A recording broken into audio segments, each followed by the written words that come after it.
The knock wasn't polite. It was the kind of pounding that rattled the screen door, shook the wooden frame, and jolted me out of the Sunday paper and halfway out of my skin. I'd barely taken a sip of my second cupful of coffee. The sun was still climbing above the pine trees out back, casting long shadows across our porch. Peaceful, until that knock. I set the mug down on the railing and stepped towards the door. More pounding. James Rollins, open the door, HOA enforcement, HOA enforcement. I frowned and looked through the peephole.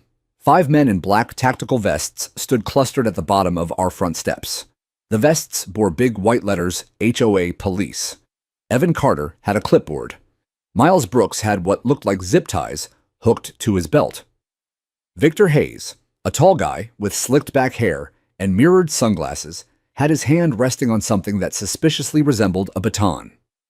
James Rollins. This is your final warning, Victor Hayes barked.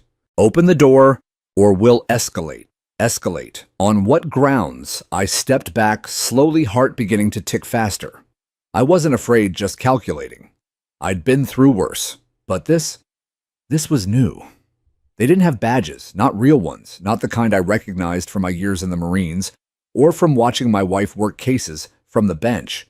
These weren't cops. They were actors playing dress-up bullies with a clipboard and matching shirts, and they picked the wrong porch. I opened the inner door and unlocked the storm door, keeping the glass between us. State your business, I said flatly. Evan Carter stepped forward, shoving a paper against the glass. You are in violation of Greenwood Hills HOA Ordinance 14.7-B. Unauthorized modifications to your front railing and planting unapproved shrubs along the eastern perimeter. We are here to enforce compliance and initiate property inspection. I raised an eyebrow. By storming my porch on a Sunday morning, you were warned twice by mail, he snapped. Failure to respond has led us to this stage. Mail? I snorted. You mean the glossy flyer with no return address and a logo that looks like it was printed at Kinko's? They shifted. I folded my arms. Where's your legal authority? You have a warrant. We don't need a warrant, said Victor Hayes. This is HOA jurisdiction. You signed the bylaws when you bought the home. No, I said calmly. I signed a closing document acknowledging there's an HOA. I didn't sign away my constitutional rights. Miles Brooks snorted, but his eyes darted nervously toward the street.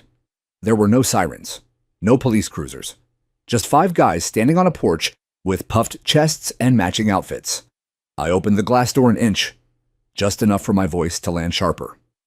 You have 5 seconds to step off my property before this becomes criminal trespass. Evan Carter stiffened. You're escalating this. No, gentlemen, I said. You escalated when you came onto my property with fake uniforms and threats.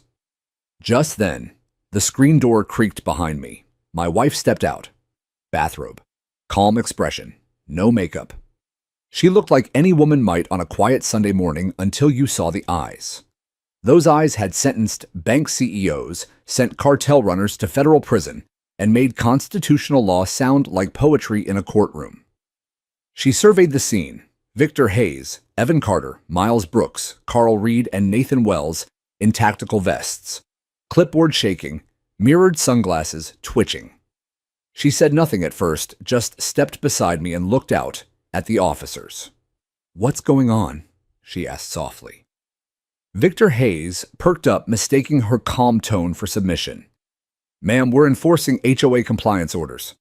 Your husband is obstructing an inspection. Will be forced to enter the property if Judge Caroline Rollins raised her hand. Just one hand. And the porch went silent. Sir, she said to Evan Carter, do you have a warrant signed by a state or federal judge? He blinked. This paper, he stammered, is a Greenwood Hills HOA authorized enforcement order. That's not what I asked, she interrupted gently. Do you have a legal warrant issued by a court of law granting you permission to enter private property?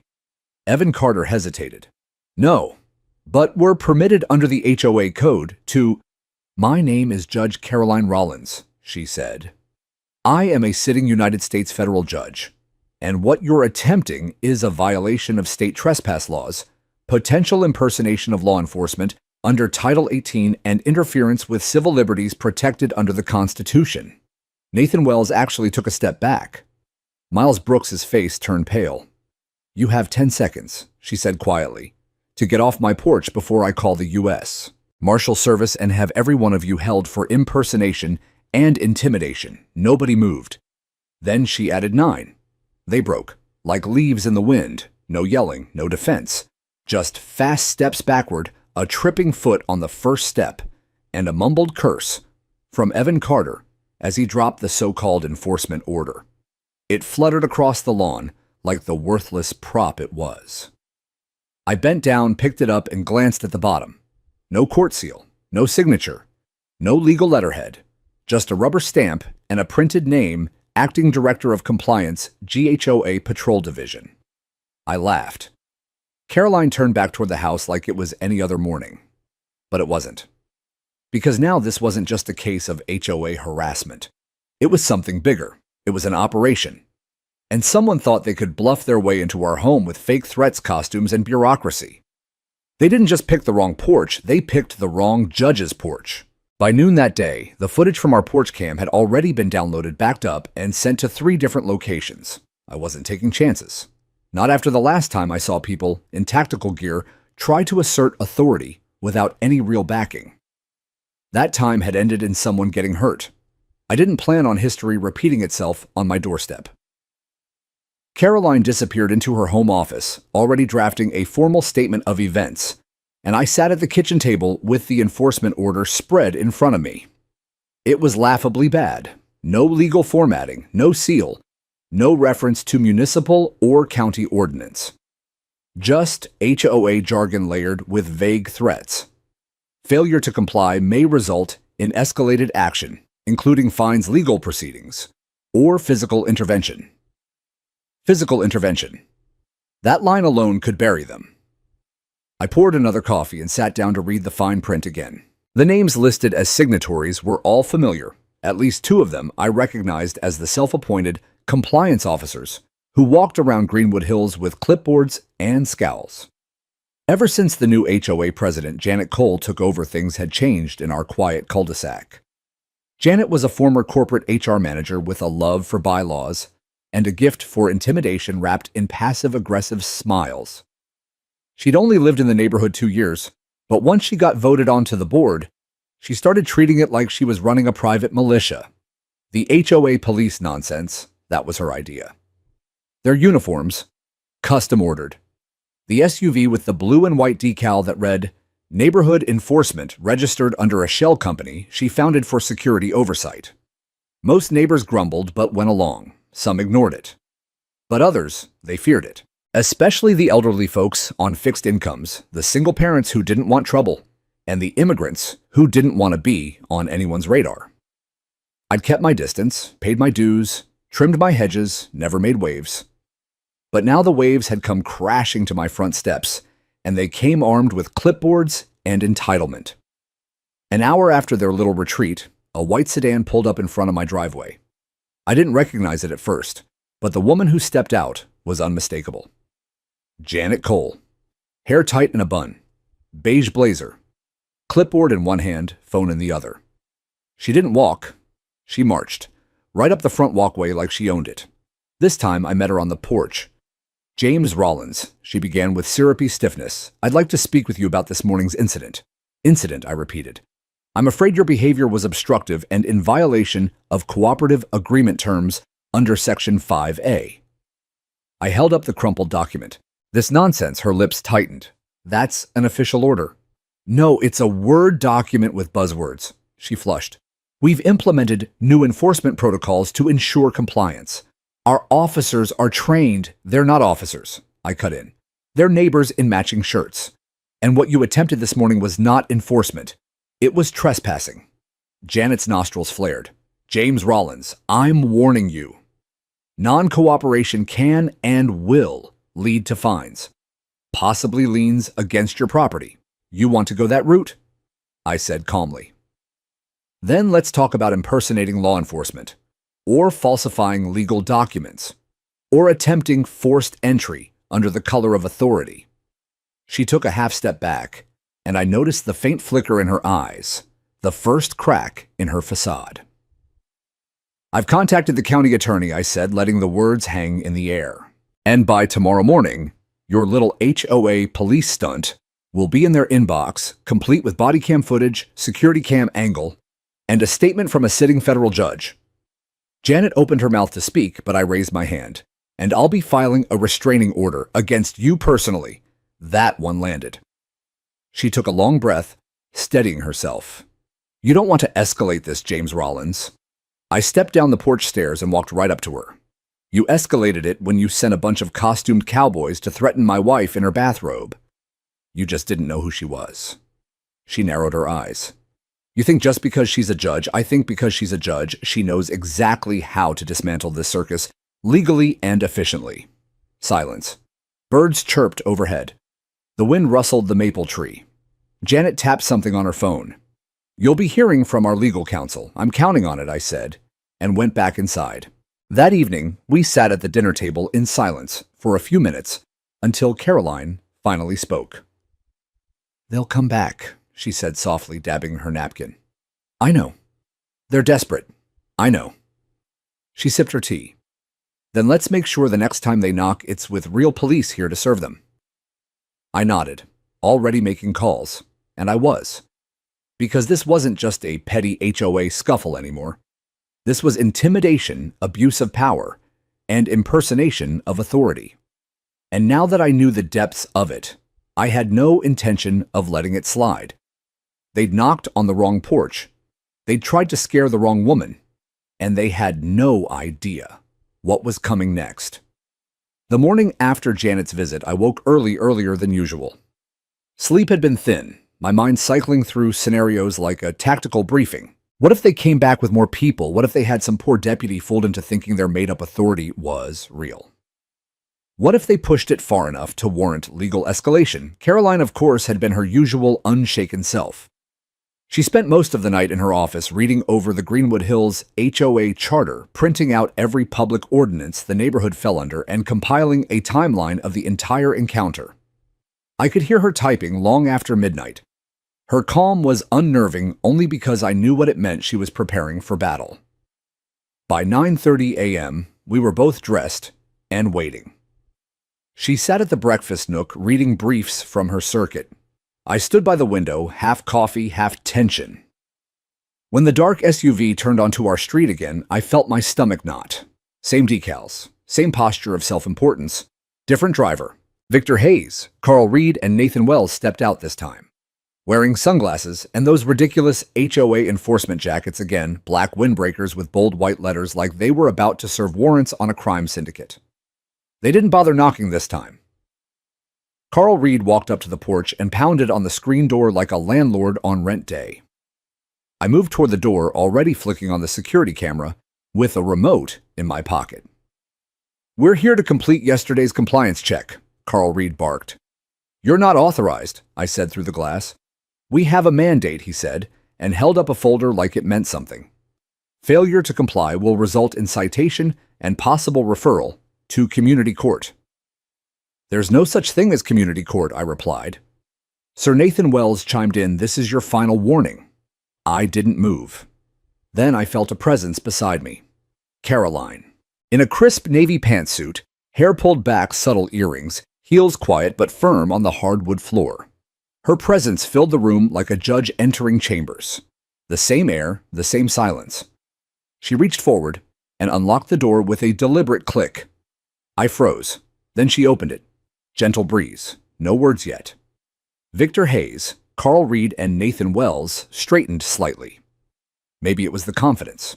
Maybe it was the badge, real federal, hanging from a leather wallet in her left hand. Or maybe it was the way she looked directly into Victor Hayes' eyes and said, "You have exactly 30 seconds to leave this property before I notify the U.S. Marshals." No shouting, no escalation, just a statement of fact. The men blinked. "We're enforcing HOA regulations," Victor Hayes said, voice lower now. "You are trespassing," Caroline said, enunciating each syllable with surgical clarity. "And impersonating law enforcement. I have you on video from yesterday today, and likely more to come. The documents you're holding carry no legal weight under our county charter. And if you attempt to cross this threshold, I will personally file a federal injunction and contact the Attorney General's office for abuse of municipal rights. Silence. Carl Reed finally asked, Who exactly are you? She smiled, but it wasn't warm. I'm Judge Caroline Rollins, Federal Circuit Court District 7, and you just stepped into a world you do not understand. Carl Reed blinked. This isn't necessary. Agreed, she said, still holding the door. You have 20 seconds. They backed away. No words, no protests, no threats this time. Just turned around and walked almost too quickly back to their vehicle, climbed in, and left the street like they had something urgent to forget. Caroline stepped back inside and locked the door. She didn't look at me right away, just moved toward the kitchen. What's for breakfast? She asked, calm as a lake. I stared for a beat, stunned. You just made 3 fake cops retreat like kids caught shoplifting. They weren't ready for anyone to speak fluent statute, she said, pulling a pan from the rack. And I'm hungry. I finally laughed. You're terrifying. I'm focused, she replied, cracking an egg into the pan. And I've already emailed our footage to Judge Samuel Whitman, Sheriff Thomas Dunlap, and the Regional Ethics Committee. We're filing injunctions this week. I poured her coffee. She raised the mug in silent thanks, then added, They'll come again. But not for long. And somehow I believed her. We weren't just defending a porch anymore. We were laying the groundwork for a reckoning. The silence that followed Caroline's declaration hung heavier than any threat those men could have made. I stood at the doorway, still gripping the inner handle, while Caroline, my wife of 23 years, my best friend, and as of that moment, the unflinching embodiment of federal authority, remained calm and poised just a few feet ahead of me. She hadn't raised her voice, she hadn't flinched, she hadn't even blinked. Victor Hayes, Evan Carter, and Miles Brooks, still arrayed on our porch in black windbreakers and heavy boots, shifted uneasily. Victor Hayes looked down at the badge Caroline held aloft in her left hand, squinting at it as if trying to wish it into something fake. This is your final warning, Caroline said again, her tone clipped but steady. Leave our property, immediately, or I'll initiate formal legal action under Title 18, Section 912 of the U.S. Code impersonation of a federal officer. And that's just the start. Victor Hayes' confidence, already eroded, broke entirely when she added, I also serve as a supervising magistrate. If you doubt me, you can call the district clerk. Ask for Judge Rollins. I saw it then, a single bead of sweat at his temple. He looked over his shoulder at Evan Carter and Miles Brooks. Miles Brooks was already stepping back, unsure whether to speak or run. Evan Carter mumbled something into a walkie-talkie clipped to his vest. Static. No answer. You're bluffing, Victor. Hayes tried, but his voice cracked. Caroline took a slow step forward. Would you like me to call the U.S. Marshal's office and have them explain it to you? That broke them. They turned. Fast. No bluster. No orders. Just boots scraping the wooden porch, hands fumbling with gear, a retreat that looked less like strategy and more like shame. I couldn't believe it. These guys had shown up 30 minutes ago like they owned the street. Now they were scattering like raccoons caught in a garage light. Caroline turned to me calmly. Close the door, will you, sweetheart? I did, locking it behind them with a satisfying click. We stood in the foyer for a moment, watching their SUV pull away through the side window. I let out the breath I hadn't realized I was holding. Caroline was already heading back toward her study. I followed her. You didn't even hesitate. She was powering up her laptop. Why would I? They could have, I don't know, tried something. She gave me a look, half affection, half razor blade. The most dangerous man in that group was the one who believed his own lie. You just have to know how to cut through it. She opened a document. I glanced over. It was a formal notification to the DOJ's Public Integrity section. You're filing already. I'm not prosecuting, she reminded me, but I am obligated to report impersonation of law enforcement, especially in a residential jurisdiction. This isn't just harassment. It's a federal crime. I sat down across from her. They're going to come back. Yes, she said simply. But next time, they'll find we're not the only ones watching. She reached for her phone and tapped the speaker button. Hello, this is Judge Rollins, she said once the line picked up. I'd like to speak with Director Elizabeth Harding in Federal Court Security. It's urgent. I need a threat assessment filed for impersonation incidents involving unregulated HOA entities. There was a pause. Then she smiled slightly. Thank you. I'll hold. I leaned back in the chair and stared at her like I was seeing her for the first time, not just my wife, not just a judge, but a fortress. And in that moment, I knew the people who thought they could intimidate us had no idea what they'd started. 3 days passed, and while our porch stayed quiet, the phone lines lit up like a Christmas tree. Neighbors began calling hesitant at first, then more urgently. I'd never heard Linda Morales cry before the kind of tough-as-nails former nurse who once stitched up a neighbor's dog after a lawnmower accident without batting an eye. But that afternoon, she trembled on the phone. They barged into my backyard last month, she whispered. Claimed I had an unauthorized shed. Said they'd fine me $500 a day if I didn't let them inside the garage. Then came Marvin Ochoa, the retired firefighter down the block. They cornered my wife at the mailbox, he told me, voice shaking with fury. Told her we had violated perimeter uniformity standards because I painted the trim myself. What the hell does that even mean, story after story? They'd all been hit, different times, same tactics, black vests with HOA enforcement in bold white letters. Laminated IDs clipped to their collars, complete with a Greenwood Hills HOA logo, and a barcode no scanner could read. Threats of fines, demands for entry. Legalese rattled off with just enough confidence to scare someone into submission. And every single time, not a shred of actual authority. Caroline listened quietly to each caller, taking notes in her legal pad, the way she did on the bench, precise, calm, total focus. I want affidavits, she told me that evening as we sat down at our kitchen table. Personal statements dated and signed. If they'll write what happened and allow me to submit it to the district ethics office, I can file a preliminary notice. What exactly are we dealing with here? I asked. Is this just bullying? Intimidation? She shook her head. It's more sophisticated than that. Someone within the Greenwood Hills HOA leadership or someone who's weaponized them has created a shadow operation. They're not enforcing real codes. They're testing boundaries, seeing how far they can go before someone pushes back. Well, I said someone just did. She gave me a half smile. Yes, but they didn't expect the judge's wife to be a judge. We spent the next day gathering documents. I helped install security cameras for 3 of our neighbors who felt unsafe. Caroline reviewed the HOA's charter, which shockingly made no mention of an enforcement division. No authority for door-to-door inspections. No budgetary allocation for uniforms or equipment. We also learned that this enforcement unit hadn't just popped up overnight. They'd been operating for over a year, slowly increasing their presence, showing up in the evenings, issuing pseudo-citations. The Greenwood Hills HOA board, when pressed, claimed it was an experimental compliance initiative. But no one remembered voting on it. No one remembered it being introduced in an open meeting. Until one late afternoon, when I got a knock on the door. It wasn't the fake police. It was Sarah Chen, the youngest member of the HOA board, mid-30s, shy, and rarely seen outside of budget reviews. She looked nervous, clutching a folder to her chest. "Can I speak with your wife?" she asked. "Sure," I said. "She's just—" But Caroline had already appeared behind me. Sarah looked relieved. I can't stay long. I just wanted to say I didn't approve any of this. Neither did the treasurer or the communications chair. Then, who did Caroline ask gently? Sarah looked down. George Hammond.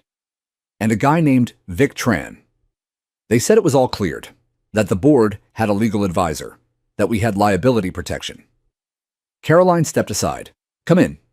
Inside, Sarah handed over the folder. Inside were emails, invoices, uniform orders, even a draft field manual for the HOA Enforcement Task Force. But what caught Caroline's eye was the final document, a drafted memo to the board, suggesting a plan to begin fee-based corrective enforcement, essentially fines in exchange for intimidation carried out by non-licensed personnel under the illusion of HOA authority. "This isn't just impersonation," Caroline said, her voice low. "It's extortion." Sarah nodded, eyes wide. "I didn't know where else to go, but you scared them. And people are starting to talk." After Sarah left, Caroline turned to me, her face a mask of resolve. "They've been using fear as currency," she said. "Now it's time we devalue it." That night, the kitchen became our war room. Caroline's legal pad, once just scribbled notes from neighbors, had evolved into a case outline worthy of a federal brief. She pinned timelines, cross-referenced names, even printed out screen captures from the doorbell footage across Greenwood Hills. The walls filled up fast. If you didn't know better, you'd think we were FBI agents building a RICO case. But Caroline wasn't interested in just local slap-on-the-wrist justice. She wanted real accountability. "There are 3 legal pillars we can stand on," she said, tapping her pen like a gavel. "Impersonating law enforcement, wire fraud, since they used HOA emails to send false directives, and civil intimidation under color of authority." "Color of authority?" I asked. She nodded. "It means they pretended to be something they're not and used that false power to threaten or manipulate others. In many cases, it carries harsher penalties than actual assault." "And you can't try the case yourself," I said. "Correct. I'm conflicted out," she replied. "But I can submit a judicial ethics referral to the U.S. Attorney's Office in this district. That gets the ball rolling. Do we have enough?"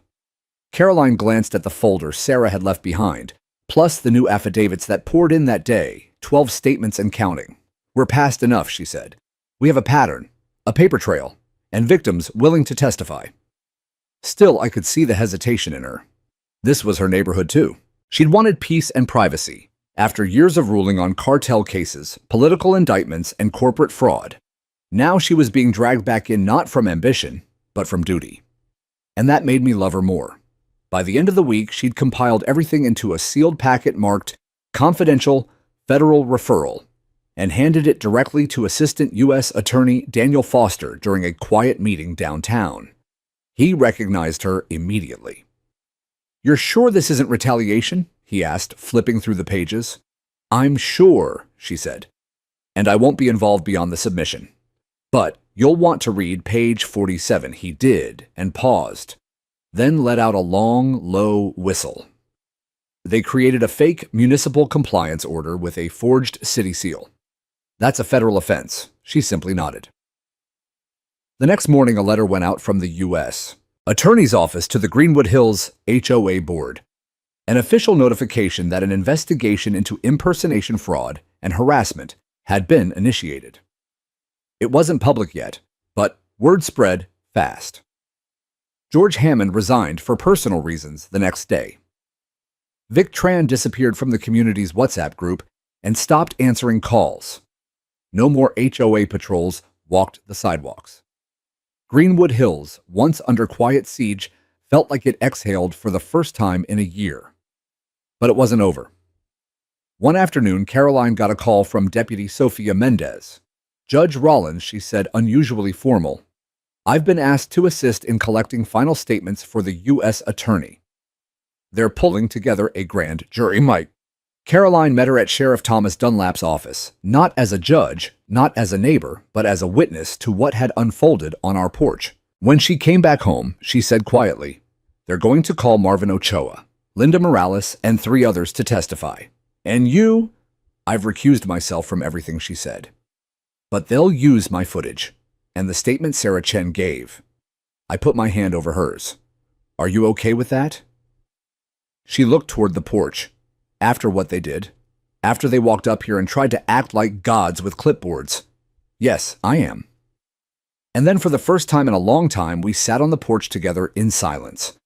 No patrols, no threats, no fear.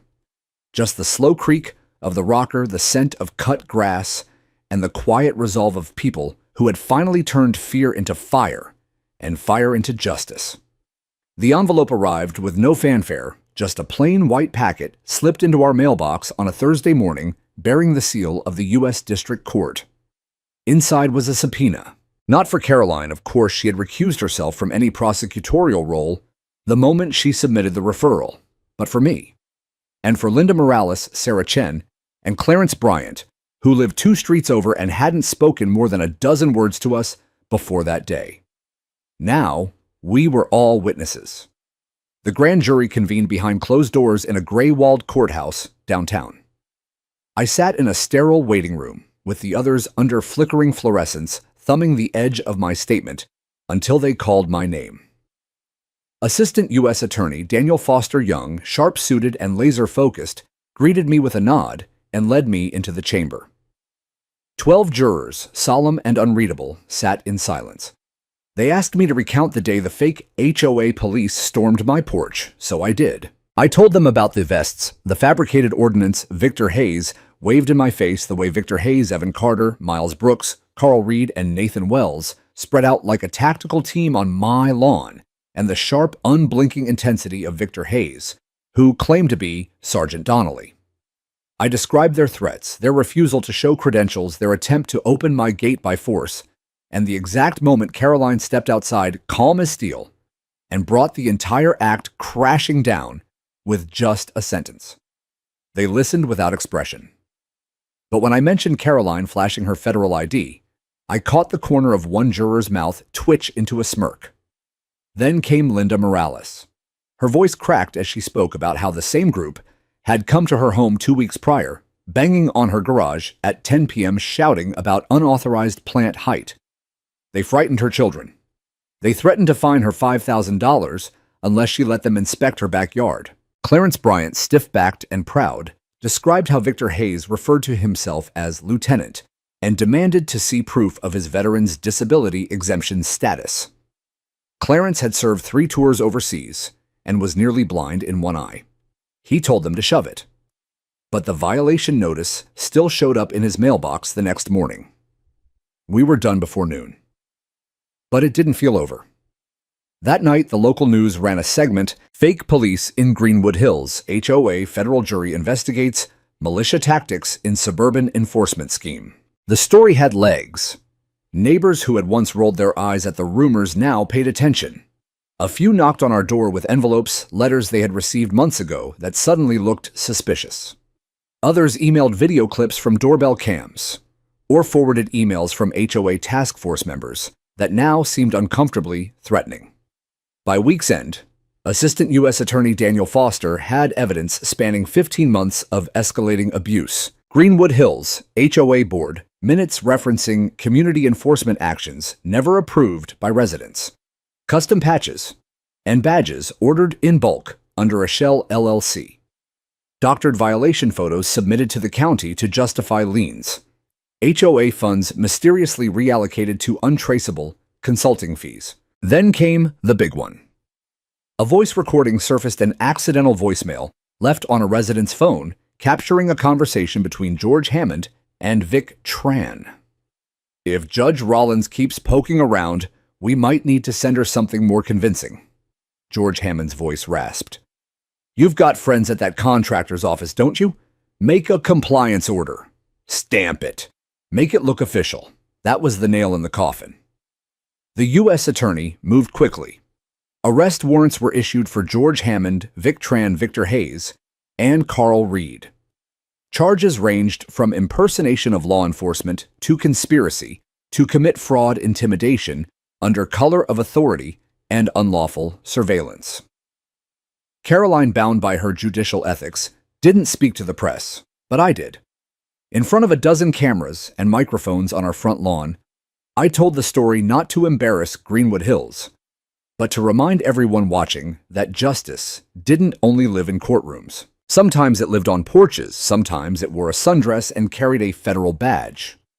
I ended the interview with this. If they'd knocked on the wrong door, if they'd frightened the wrong child or cornered the wrong widow, this could have ended differently. But my wife believed in the law more than their threats, and so do I. It aired that night, across 3 counties. But the part that mattered most didn't come from the news. It came the next morning when I opened the door to find Clarence Bryant standing for eyes moist, holding a folded American flag. He placed it in my hands. For your porch, he said. So they remember what it stands for. The courthouse buzzed like a hive the day of the preliminary hearing. It wasn't often that a local HOA scandal made it into federal court, but this wasn't just any HOA, and it wasn't just any courtroom. The gallery was packed residents, journalists, and even a few city officials filled the rows. The tension was heavy like the air before a thunderstorm. George Hammond, the former Greenwood Hills HOA president, walked in flanked by two attorneys. He looked like a man who hadn't slept in days. His once imposing presence was diminished, shoulders hunched, eyes darting. Beside him were Victor Hayes, and Carl Reed, their uniforms traded for plain suits and quiet shame. Assistant U.S. Attorney Daniel Foster began with opening remarks that sent murmurs through the room. He laid out a timeline, 15 months of coordinated intimidation, forged documents, abuse of power, and HOA dues rerouted into unauthorized security contracts. But it was the impersonation that truly lit the room. They wore tactical vests, they carried counterfeit badges, they introduced themselves as law enforcement. They threatened families under the illusion of legal authority. That is not just a neighborhood dispute. That is federal criminal behavior, Daniel Foster said, his voice echoing off the polished oak walls. Then came the evidence. The video of our porch confrontation played first. The sound of Caroline's calm voice declaring her status as a federal judge froze the entire courtroom. Gasps rippled as the video showed Victor Hayes, Evan Carter, and Miles Brooks backing away, stunned. Caroline sat beside me, unreadable as stone. Next came the voicemail, the one George Hammond left unintentionally. As the jury heard him discussing ways to make a compliance order look official, the silence turned to visible disgust. One juror shook her head. Judge Margaret Hayes raised an eyebrow. But the most damning blow came when they played footage from Linda Morales' doorbell camera. In the video, Vic Tran stepped forward in his fake uniform, barking accusations about fence height violations while holding what looked like a real citation pad. He threatened to fine her on the spot and used the phrase "under my authority" as HOA enforcement. Daniel Foster turned to Judge Margaret Hayes. "Your Honor, there is no such legal designation under this HOA's charter. This was not enforcement. This was a costume, a con." I watched George Hammond shrink further into his seat. Then, witnesses were called. Clarence Bryant walked to the stand, cane in hand. His military record was read into court before he testified. "They tried to make me feel like I owed them proof of my service," he said, voice gravelly with emotion. "I fought for this country. I don't answer to men in Halloween costumes with clipboards." The crowd applauded until Judge Margaret Hayes banged the gavel and reminded them this was still a court of law. But the message was clear. The tide had turned. One after another, residents stood up and testified stories of late-night visits, threatening letters, intimidation over garden gnomes flags and parked cars. Elderly women cried.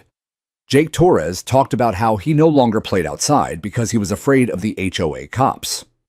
The horror wasn't in one moment, it was in the cumulative weight of a neighborhood made afraid of itself. The defense tried to paint George Hammond and his crew as overzealous but well-intentioned. They were simply filling a gap in enforcement, one attorney argued. There was no malice. But Judge Margaret Hayes didn't buy it. Intentions don't excuse illegal impersonation, especially when it leads to harassment, she said. The preliminary hearing wrapped after 3 days. Judge Margaret Hayes ruled that there was ample evidence for a full trial and denied bail for George Hammond and Vic Tran, citing the risk of further intimidation or document tampering. Victor Hayes and Carl Reed were remanded into custody. Outside the courthouse, the media swarmed. Caroline remained inside, refusing interviews. I spoke again briefly. "This isn't just about HOA rules," I said. "It's about power, who has it, and how far they're willing to go to keep it. They came to our homes pretending to be something they weren't. But this court reminded them, and all of us, what real authority looks like." That night, the front page of the paper ran the headline, "From HOA to DOJ, Greenwood Hills Power Play Faces Federal Reckoning," and underneath a photo of Caroline on the porch, hand resting on mine, no fear in her eyes. The tide was turning not just in court, but in the soul of Greenwood Hills. Within a week of the courtroom revelations, Greenwood Hills began to unravel everything the old HOA board had built and weaponized. It started with an emergency meeting called by the interim property manager, Derek Whitman, who had only taken the job 6 weeks earlier. He stood on a fold-out stage in the local community center, looking like he wished he were anywhere else. But what he said shook the room. As of this morning, 5 members of the Greenwood Hills HOA board, including former President George Hammond, have either resigned or been placed under federal investigation. Effective immediately, the current HOA charter is suspended pending review by the community. A stunned silence followed, then applause, slow, unsure at first, then roaring. For years, those of us living under that HOA had grown used to constant tension memos about mailbox paint colors, passive-aggressive warnings about lawn-length threats for leaving trash bins out past 600 p.m. But now that the facade had crumbled, people started talking, really talking, not in whispers at mailboxes, but in open forums on community message boards in packed town hall meetings where fear no longer stifled honesty. We learned about a slush fund. Nearly $82,000 of HOA dues had been funneled into security operations, a line item that no one could find in the official budget. Contracts signed with a fake enforcement training firm. Legal letters paid for in community funds, many of which had been used to silence residents who spoke out. Mrs. Elena Petrov stood trembling in the third meeting and said I was told if I kept putting out sunflowers in my yard, they'd fine me into foreclosure. I grew those flowers for my late husband. No one interrupted her. No one told her to sit down. Instead, Marvin Ochoa stood up and said, "Then next spring we all plant sunflowers." It felt like something had cracked open. A wound, yes, but also a flood of healing light. Behind the scenes, Caroline quietly helped the Greenwood Hills Residents Committee draft a new charter. She refused to chair it. "I'm not a resident lawyer," she said with a small smile. "Just a wife who had enough."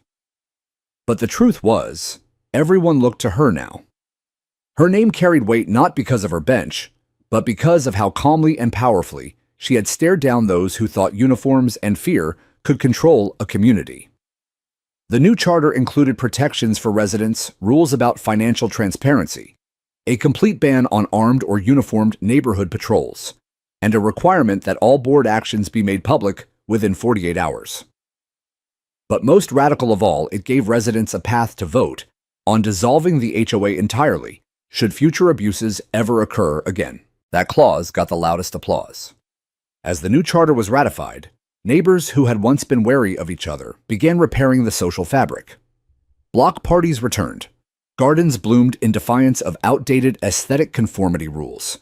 Kids chalked messages on sidewalks again. But the most symbolic moment happened on a Sunday afternoon. Caroline and I brought out the old rocking chairs, the ones we'd had to move off our porch after a compliance warning. We put them back exactly where they used to be, facing the street, beside the rose bushes that had miraculously survived the years of tension. We sat. No police came. No clipboard warriors knocked. Only a few neighbors passed by, some waving, others pausing just to say thank you. "I forgot how quiet this could be," I said, reaching for her hand. Caroline smiled. "It's not just quiet, it's free." That night she received a letter, handwritten, from Jake Torres, who'd been too afraid to skateboard in the cul-de-sac. "Dear Judge Rollins, thank you for making it safe to be a kid here again. I don't know what a federal judge really does, but I know you made the bad guys go away without yelling once. You're cooler than Batman. Jake Torres, Lot 12. She folded the letter gently and placed it in the kitchen drawer with our wedding photos. Outside, the porch light glowed like a watchful star over Greenwood Hills, learning to breathe again. The wind was gentle that evening, just enough to rustle the curtains we left half-drawn to sway the wind chime Caroline's sister had given us when we moved into Greenwood Hills before the HOA began its slow crawl into every crevice of our peace. Our porch, once the stage of confrontation and intimidation, had become something else entirely. It was a quiet monument, not to anger, not to revenge, but to resolve, to the quiet kind of justice that doesn't need to raise its voice to be heard. We sat there almost every evening now. Not because the view was spectacular, it wasn't. It was a modest cul-de-sac, trimmed lawns, brick homes, the occasional barking dog. But it was ours, and it was free. Caroline brought out the tea, her ritual, along with the folded letter from Jake Torres. She smiled as she slid it back into the drawer on the porch table beside her latest crossword and a paperback she barely had time to finish. Greenwood Hills had changed. Without the looming presence of the HOA's abusive board, people had started acting like neighbors again. Marvin Ochoa now ran the neighborhood watch, unarmed, voluntary, and focused on helping elderly residents with groceries or ensuring kids got home safe after dusk. A guy 2 doors down built a take a book, leave a book little library and filled it with mysteries and gardening books. Someone else restored the old community bench near the tennis court, replacing its rusted bolts with care, not obligation. And sunflowers bloomed. They were everywhere. Not just in Mrs. Elena Petrov's yard, but along fences, in pots on porches, even painted on sidewalks in chalk by kids who now roamed free again. It had become a quiet rebellion, a symbol of resistance wrapped in joy. One Sunday morning, our new Greenwood Hills HOA newsletter came 2 pages friendly, typed in a large font with clear headings. No veiled threats, no bolded fines, just news: upcoming potluck lawn care tips for drought season, a poem submitted by a 3rd grader about their dog named Marshmallow. It was almost funny. The weaponized HOA of the past had wielded newsletters like clubs. Now it was a bulletin board of kindness. There were moments when I thought back to that day. The black vests, the boots on our porch, the knock that shook my bones. I remembered the smirk of Victor Hayes and how he flinched when Caroline stepped forward. Not with rage, not with insult, but with truth. That truth had done more damage to their charade than any weapon ever could. A week ago, one of the federal cases wrapped up. George Hammond was sentenced to 8 years in prison for fraud, impersonating law enforcement, and conspiracy to intimidate. Victor Hayes and Carl Reed received lesser sentences, community service, or bans from holding HOA office in the future. But the most lasting judgment wasn't legal. It was social. Greenwood Hills had remembered its spine, its soul. Caroline declined all interview requests. News vans parked at the neighborhood entrance for days, hoping to catch a comment. But she refused. Let the neighborhood tell the story, she said. It's theirs now. One night around dusk, a young couple we hadn't met before strolled past the porch. The woman smiled and waved, hesitating just enough to ask, "Is this the house where it happened?" I nodded slowly. "It's where it ended." Her husband looked at the porch. "Well, thanks. It's nice here now." After they passed, I turned to Caroline. "We're legends now, huh?" She chuckled. "Retired legends." I reached over and took her hand. "What made you do it that morning? Step out." She leaned her head back and looked at the ceiling like the answer was written in the wood. "Because no one should be afraid on their own porch," she said simply. "And because someone had to remind them. The law isn't a weapon, it's a promise. A promise. That was the word." The porch was ours again. The peace was fragile but real. And every evening we sat beneath that soft porch light, watching the sunset over a street that had once forgotten itself. We were reminded that justice doesn't always come with sirens. Sometimes it comes with silence, with chairs that rock in rhythm, with neighbors who smile without fear, with a front porch that is finally unmistakably home.